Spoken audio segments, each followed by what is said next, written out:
Essa lavadora aqui é Consul, tá? Essa lavadora aqui, galera, foi trocado o mecanismo, só que eu precisei desarmar ela de volta, só que tem um saca mecanismo que empena as peças novas, tá?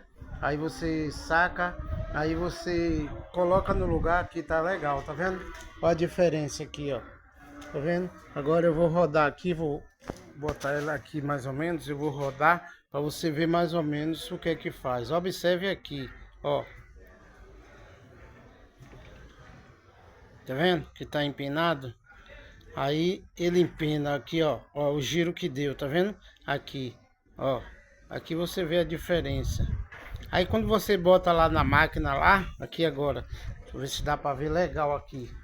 Quando você, aí, ele tá pegando ainda no cesto, no tanque, ó. Ó, você vê que aqui tá 2 dedos, aqui não tem nenhum dedo, tá, galera? Vou mostrar aqui, frisar aqui, que a gente faz esse vídeo aqui é para poder conscientizar até mesmo os fazedores de mecânica.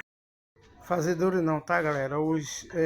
A galera que constrói uma peça dessa aqui, certo? O que eu uso sempre é esse aqui, sempre tirei, nunca deu nada. Só que eu perdi o parafuso daqui e aí não consigo arranjar um parafuso que ele é diferenciado. Fui e comprei esse aqui, na verdade comprei dois. Um empenou, que é essa peça aqui, como você pode ver aqui, essa peça aqui ela tá nova, tá vendo? Às vezes o cara aproveita uma peça dessa aqui. E a de lá que eu mostrei agora na máquina de lavar, ela tá novinha. Ela comprei um mecanismo e aí fui tirar com esse saco aqui. Só que esse saco aqui deixa lá empinado, tá? O saco é esse. Todo mundo que tiver uma peça dessa aí tá passando por isso aí, tá? Então essa peça aqui ela não presta não, tá, galera? Você, na hora de comprar, você vê os detalhes que não presta. Eu vou mostrar o cara, até mesmo que fabrica, onde é que tá o detalhe, tá? Os detalhes, galera, tá nisso aqui, ó. Aqui você não pode fazer uma fresa dessa aqui, que isso aqui entorta. Eu tenho um outro aqui embaixo que ele entortou isso aqui. Então a força pega aqui e entorta ele. Então por isso que a peça não é 100%.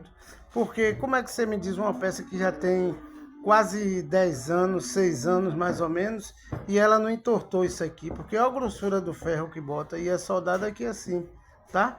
Então, galera, aí você, quando for comprar uma peça dessa aí, você fica ligado aí. E quem já aconteceu isso, deixa aí nos comentários, tá? Que aí essa ferramenta é de grande utilidade. Todos os mecanismos que você for tirar, vai acontecer isso. Mesmo que você bote um novo e aconteça você querer tirar, essa peça aqui mesmo tá empinada, tá? Então, fica a dica pra galera.